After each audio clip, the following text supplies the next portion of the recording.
Okay, I'm first gonna draw their vectors. So the first one ends at 4, 7. 1, 2, 3, 4. 1, 2, 3, 4, 5, 6, 7.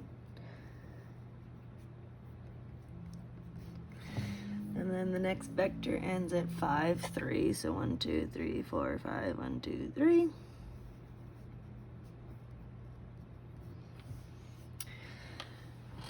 And then they want us to move one of the vectors, it doesn't matter which one, so that the beginning of the translated, this is the beginning of the vector.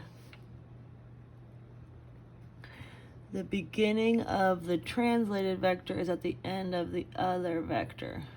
So I'm gonna do something fancy, and I'm gonna get them on here. So they still have the length of 4, 7 essentially. So I have this vector.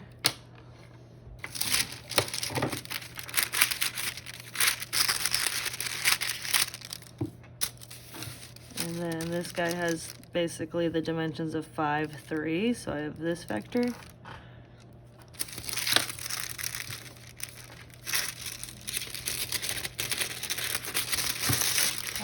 And then I want to show you that if I add, okay, so it has to be parallel, right? So if I add this onto here, it has to go to the end.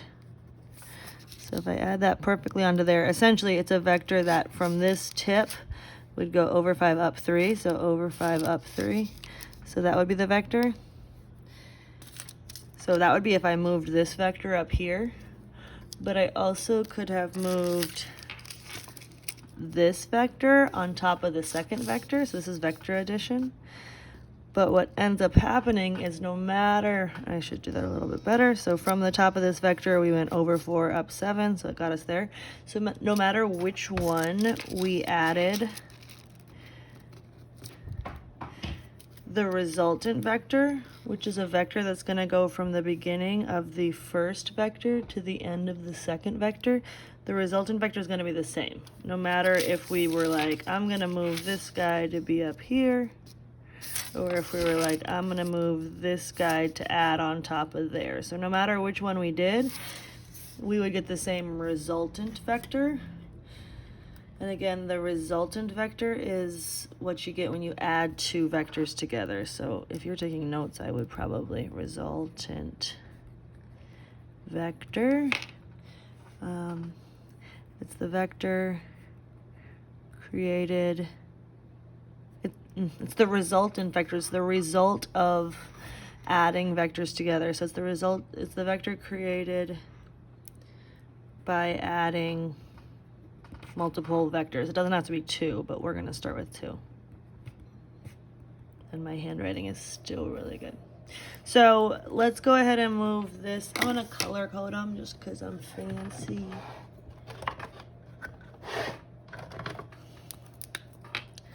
So we have our red vector.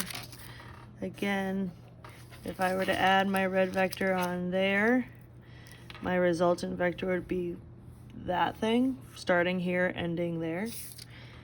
And if instead I moved the purple vector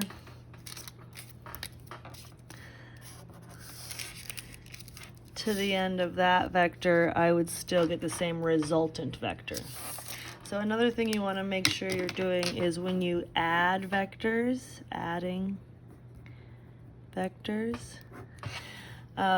it's always, this is the tail of the vector and that's the head of the vector, so it's always tail to head, tail to head, right? So again, in a vector, that's the tail and that's the head. And I did give notes on vector, I put like that video of Despicable Me, which was a cute little definition of a vector. So a vector has a distance and a direction. There's an angle it's going at. Okay, so when we add vectors, we always want to go from tail to head. So these two vectors, the biggest mistake I've had kids do is like just try to connect the dot, but that's not adding two vectors. Adding two, we have to put it on the end, or other way around, doesn't matter. So let me put the purple on the red. So again, this vector is over 5, 1, 2, 3, 4, 5, up 3, 1, 2, 3. So that's adding the red plus the purple. So essentially I just moved this guy. And so my resultant vector will be this one. Not this arrow, but this blue one. Okay, and then it says calculate the length of it and the angle it makes with the x-axis. So because we did this on graph paper, and actually we probably should have talked about that earlier, is how to find the length of a vector. But I bet you could figure it out. This is a right triangle, right? This vector goes over 4, up 7. So to get the third side of a right triangle, you could just run the Pythagorean theorem, right?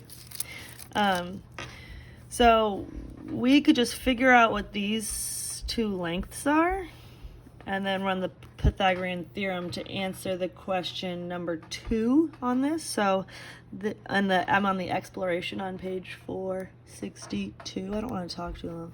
Okay, so this vector is going over 1, 2, 3, 4, 5, 6, 7, 8, 9. That makes sense because this one was over 4 and this one was over 5. So over 4 and then over 5, that's 9. And then this vector is up how many? So this one was up 7 and this one's up 3, so it's probably up 10. Let's see, 1, 2, 3, 4, 5, 6, 7, 8, 9, 10. I didn't totally draw it perfectly to scale, so 10. So to answer number 2, again, I'm doing the exploration that I wanted you to do yesterday. To answer number 2, I would do solve for C. And then the next part of 2 says what's the angle it makes with the x-axis, aka what's the reference angle. So what is this angle? And again, we're dealing with right triangles, which are our friend. We know the Pythagorean theorem gets us that. And then we have trigonometry to solve for angles. So opposite and adjacent, this would be a tangent function. So I'd say tangent of this angle is 10 over 9. To get theta by itself, you would say tangent inverse of 10 over 9 equals theta.